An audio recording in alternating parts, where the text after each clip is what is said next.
You are about to see a Fix It Friday video, where a idiot with very little technical skill or knowledge will attempt to fix something. This is not a how-to video, and is likely to be factually incorrect, and at times dangerous.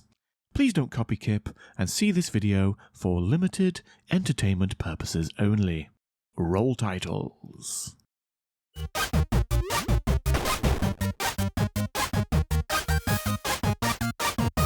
Hello, welcome to the channel if it's your first time here, and welcome back if it's not. Now in today's Fix It Friday we're going to be looking at this. It's a Game Gear. I've done a lot of Game Gear stuff recently, but this is a different Game Gear with a different problem.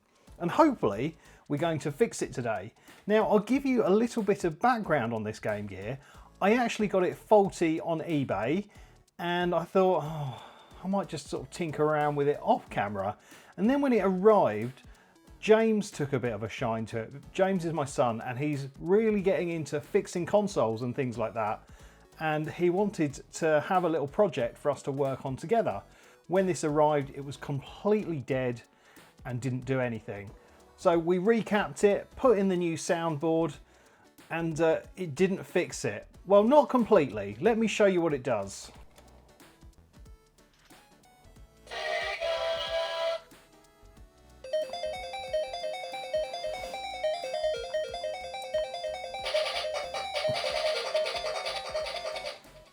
So it's very much alive and working, but the display is completely dead.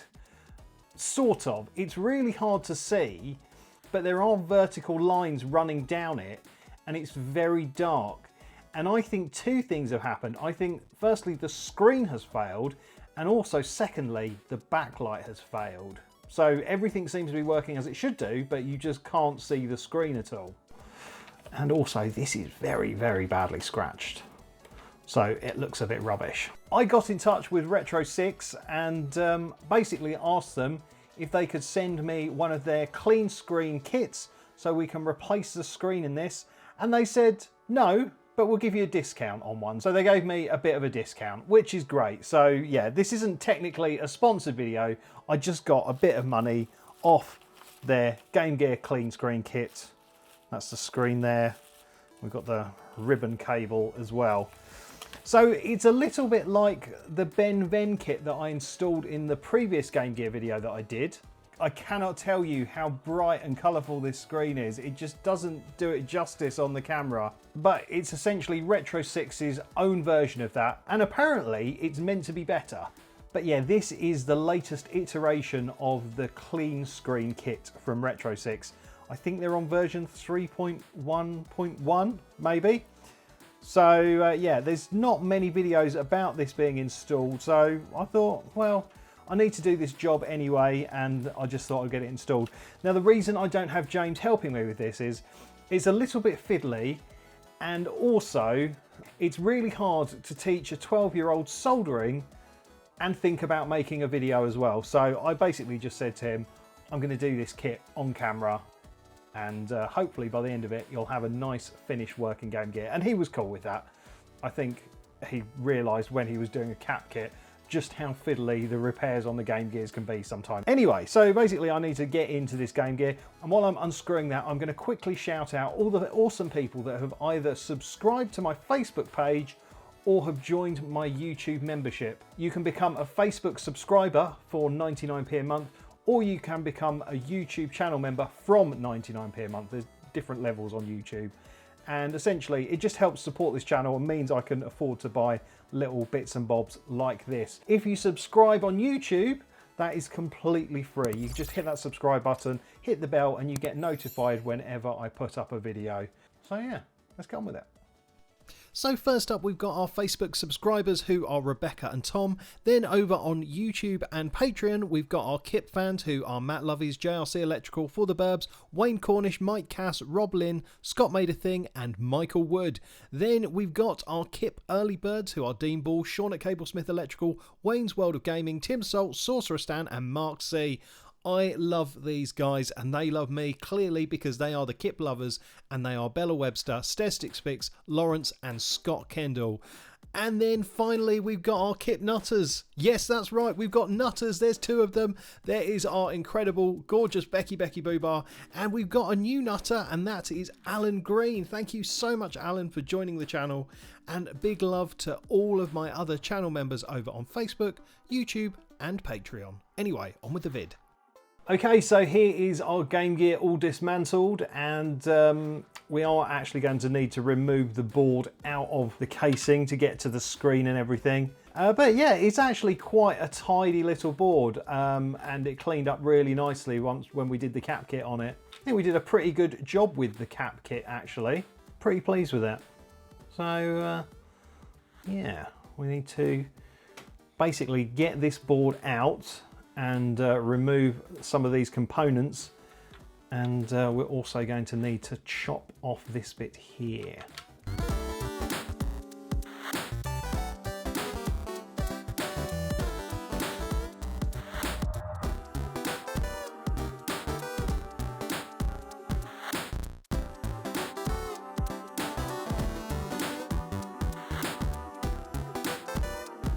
Bit of sticky tape there. I think someone's been into this before. It's definitely not something we put there. Interesting. Right, so yeah, here is the screen that doesn't work, which we will remove. But we've just got to undo these 4 screws here that hold it into the bracket.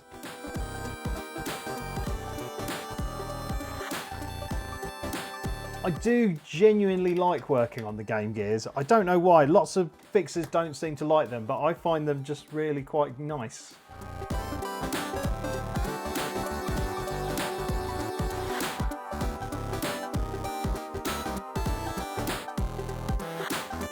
So yeah, this is the backlight, and this is a sort of reflective shield. Right, so to start things off, we need to desolder the backlight and these 2 fuses here and here, just to make a little bit of room. And then we've also got to take the old screen off this ribbon cable, because we're going to have to do 2 bits of soldering on this ribbon cable here. While the desoldering station's warming up, I'm just going to give the back of the board a little bit of a clean. Seems to be a bit of flux on it.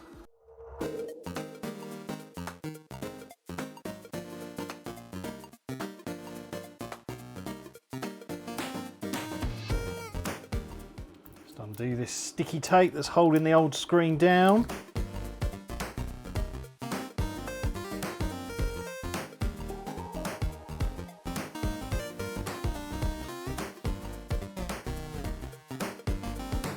Well, the fluorescent tube just fell off.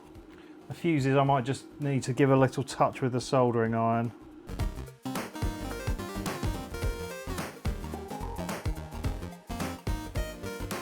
Lovely stuff. So that's those removed. Again, just going to give it a little bit of a clean, get rid of the schmoo.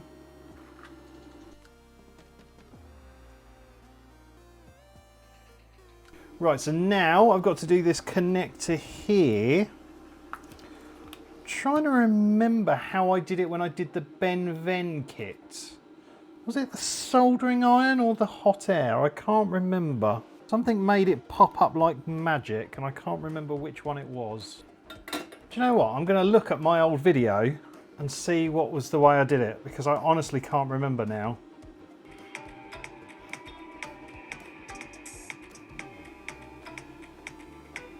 Ah, I think I used the hot air.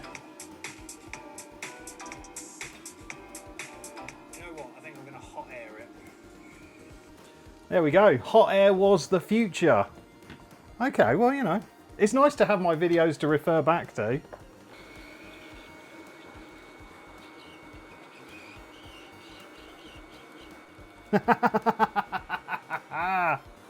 Oh, let me zoom in, you got to see this.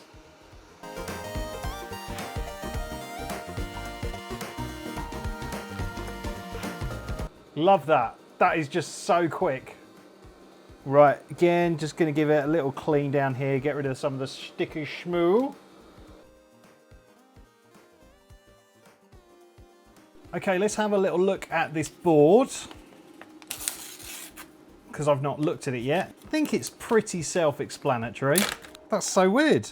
They've sent like two boards, one populated and one not. That's pretty cool. Interesting, okay. So yeah, this is our clean screen board, and it is version 3.1.1. And yeah, it's got little sort of switches here where you can do some testing. I might put this under the microscope in a mo and we can have a better look at it, because I think I'm going to do some microscope stuff in a minute. But yeah, it's got some adjustment buttons here. It's got our solder pads here. It's got a connector here. So the screen connects into this connector. And then we've got a no wire connector that goes into here, and I think, oh yeah, that's a VGA output as well, but we don't have that. Really interesting to see this unpopulated board. Must be a little factory mistake. But yeah, on the board it's sort of labelled what everything does. So we've got backlight there, ribbon cable A, dead short detection there, clock booster here. They're really well made. I do like the RetroSix stuff. It's really lovely to look at. And I think once it's installed, it will go roughly like that. We've got to do a little bit more prep on here first. We've got some optional components to remove, which I'm going to remove. There's some resistors here that we've got to remove to completely detach the contrast wheel from the sort of rest of the circuit. And you can actually still use the contrast wheel to adjust the brightness of the screen, which is really cool. And I think we've got to get rid of this coil here as well. I've got a VA1 version of the board with one chip, so some of the boards will look different to this. So I'm doing it on a VA1 version board. If you've got a VA4 and 5, I think the process is a lot different. So that is why I need my one chip ribbon. Now we've got to remove L2, which I think is part of the high voltage circuit that drives the backlight on the original screen.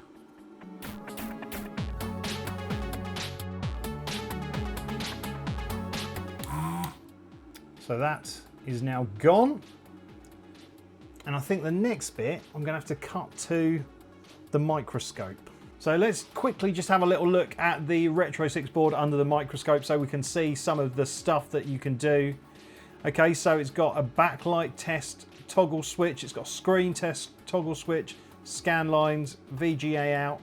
Imagine start is just like a dummy start press maybe. But yeah, I love how this is made. Yeah, there's the VGA output.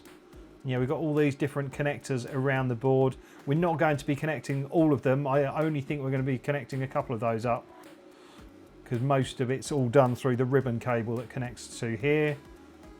Yeah, look at it. I love it. Really nicely designed board. You can, RetroSix do make stuff look really pretty and just sort of make it so you can understand it a little bit better. We need to remove some optional components. Now it does say this is completely optional but recommended, so I think I'm going to go for that. So we need to remove these three resistors. So we've got the resistor there, and that one, and then this little transistor. Yeah, that's a transistor. So we've got to get rid of that, and that. And that basically disconnects the contrast wheel from the rest of the electrical system. We are going to tap into it so we can alter the brightness of our screen. But yeah, it's just good practice to get rid of these. So hopefully we should just be able to do it with a soldering iron. Hopefully. But yeah, this guy, this capacitor, has got to stay in place.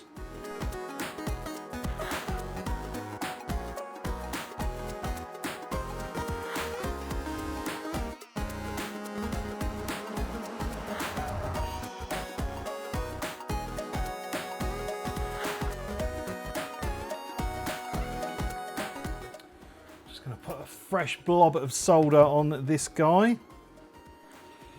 So he moved slightly.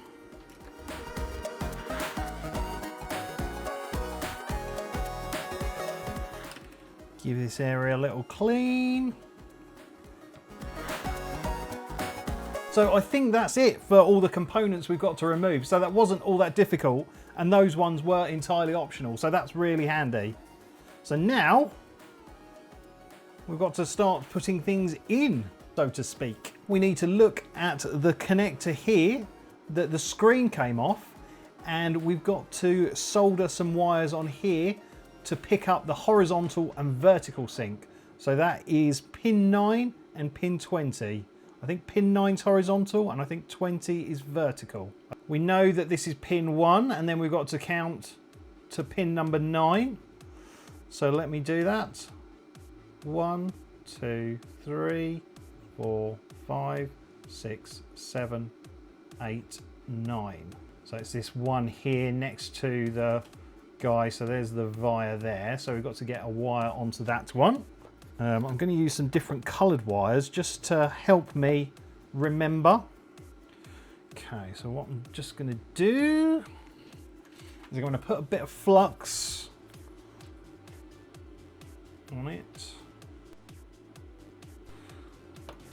And then put some fresh solder on number 9. Delicious. And then we're going to attach our red wire for the horizontal sync.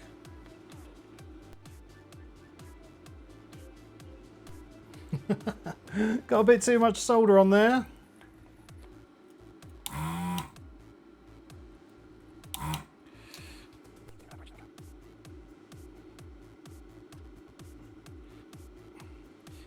There we go. Not the neatest of jobs, but we move. Right, and then we'll get another colour wire. So now we've got to find pin 20. Okay, so it's next to where these weird 2 guys are. So we know it's this one here.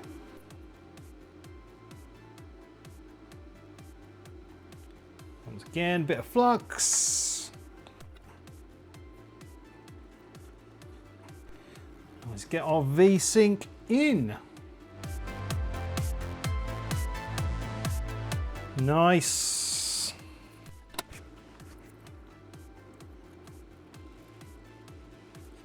Right, I'm just going to put some Captain tape across it just because, give it a little bit of strength, and I'll also probably do the same on the other side.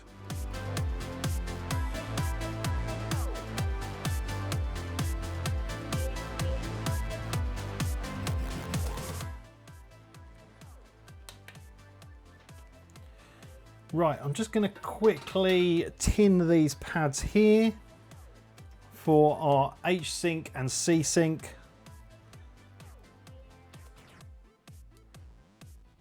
Okay, well now it's time to get our ribbon cables in position, and I'm starting on the right hand side, so to the right of the connector. And yeah, you can see all the little solder points we've got to do. Yeah, got to solder those guys in, and there's the connector that goes into the clean screen board. And also on the bottom here, on the opposite side of where I soldered on those wires for the H-Sync and V-Sync, I put a bit of Captain tape down just to sort of protect them and act as a little bit of strain relief. They're not going to get pulled on or anything like that, but it should just hopefully hold them in position.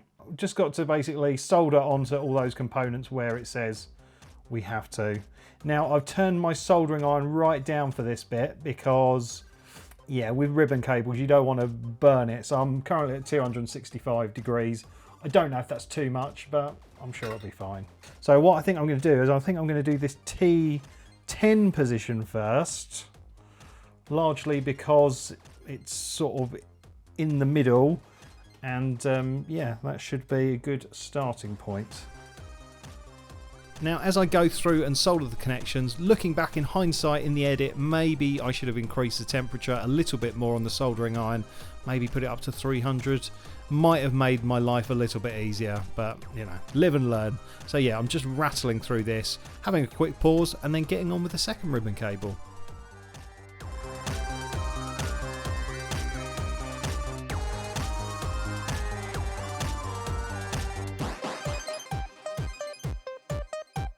Yeah, I feel it's a little bit fiddlier with the ribbon cable on this kit over the Benven kit, maybe. But then on the Benven kit, you did have to do a lot of soldering directly onto the ribbon connector where the old screen was. So yeah, sort of swings and roundabouts really.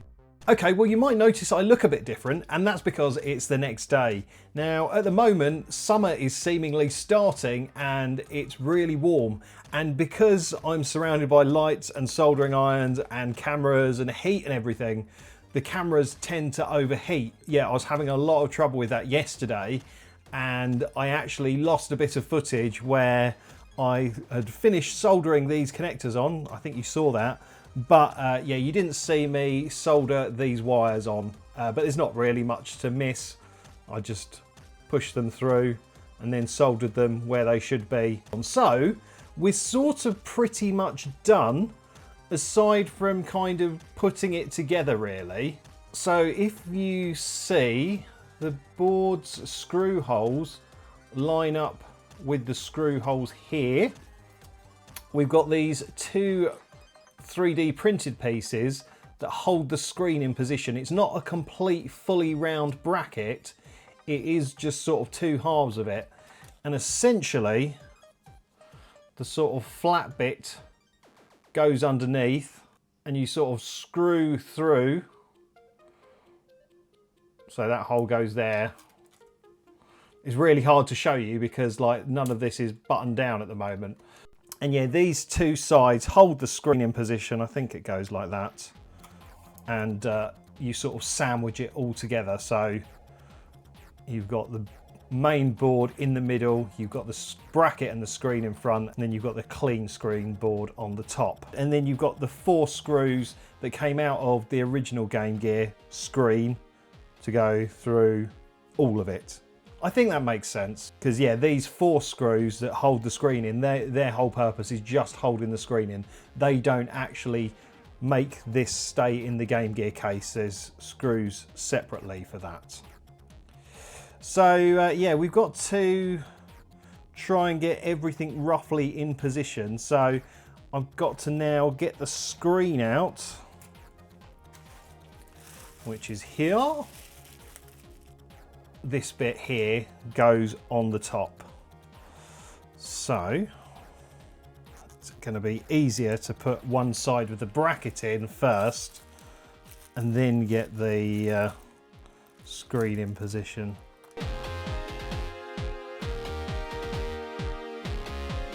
Yeah, one side is in, looking pretty straight.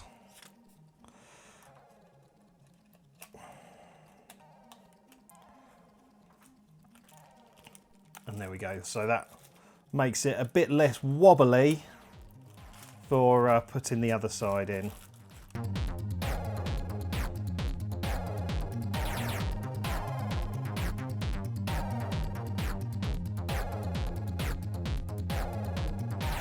Lovely. Right. Okay. So now we've got to get these ribbon connectors connected. So yeah, they're sort of landing roughly where they should be, so that should make life a little bit easier. There we go, so that's the main ribbon connected there. We just got to do the one on this side.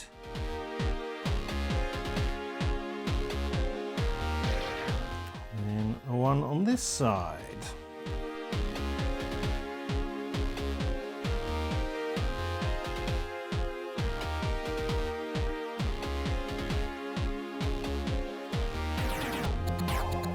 Go. I think that is all okay, but what I'm going to do, I know it's a lot more interesting if I just make it all work and put it back together, but I'm just going to sanity check and make sure we've got a working console because we've got a bit more to do and I want to make sure it's working before we put it back together. So I'm going to plug in a spare power board that I've got.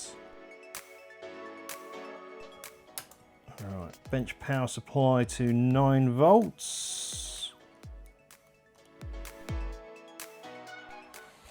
I should have trusted the process and just been happy, but yeah, you never know with these things, but that looks glorious. I'm pleased with that.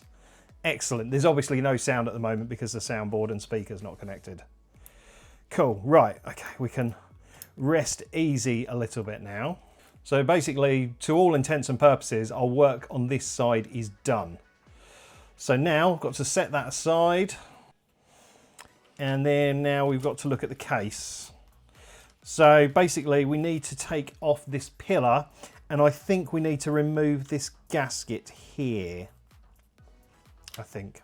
And also we're going to pop out the old screen because I've got a nice glass replacement one. So let's pop this out first. Let's just peel away this gasket.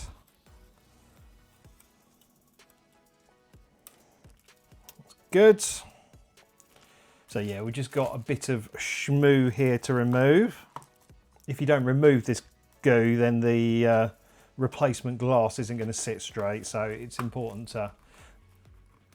Also, I'm going to get some gloves in a moment, so when I put everything back together and take all the protective covers off, I'm not getting mucky fingerprints all over it, because it is an absolute pain in the bum to get this all back together and see a big smear or finger goo on the screen.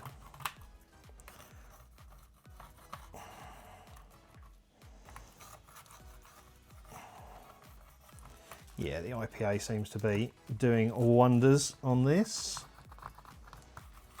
I'm using a plastic scraper to get the gunk off. Obviously, you could use a metal one, but that would probably scratch things up. And although this bit's not really seen,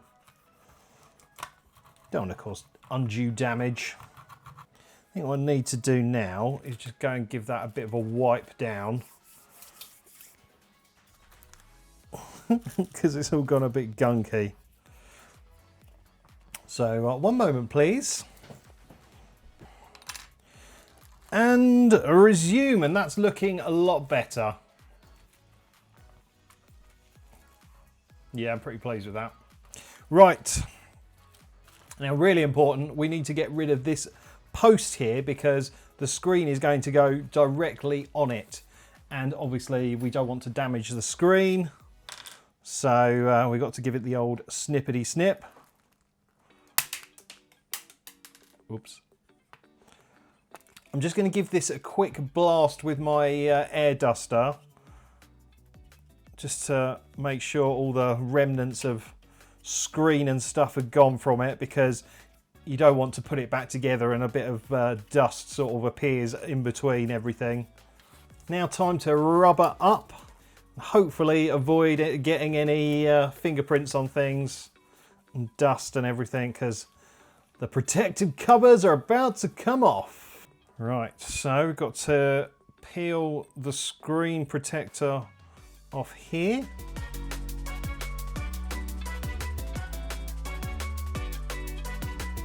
Lovely, that all seems to have lined up really nicely.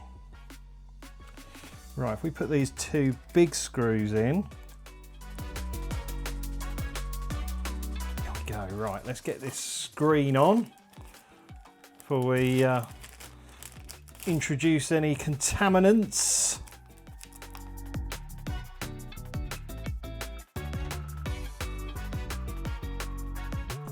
James is going to be over the moon.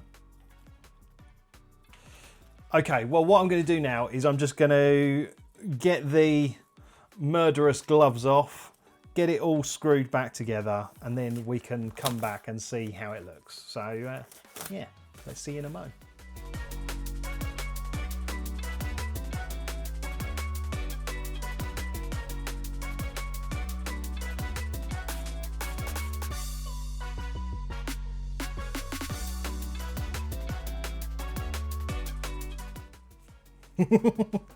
I thought I'd forgotten something, and that is this. This metal shield causes issues and gets in the way. So you can cut away these sort of pieces, but RetroSix for like £2 or something sell this replacement which is sort of perfectly sized, so it's worth swapping over to one of those, just because, as I say, these are absolutely fine to cut, but ultimately it's a bit of a faff, and yeah, you could like cut yourself or whatever, you know, on the edges. So I did pick up one of these just for that reason.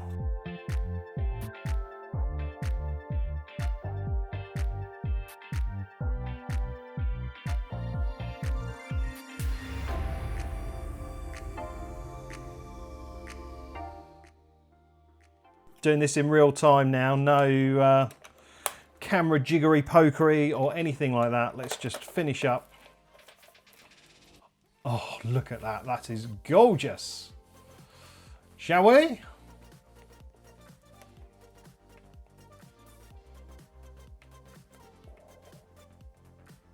Where's the sound? There's the sound. Look at that.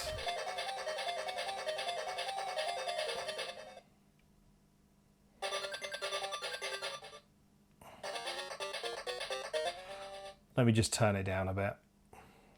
We know the sound works.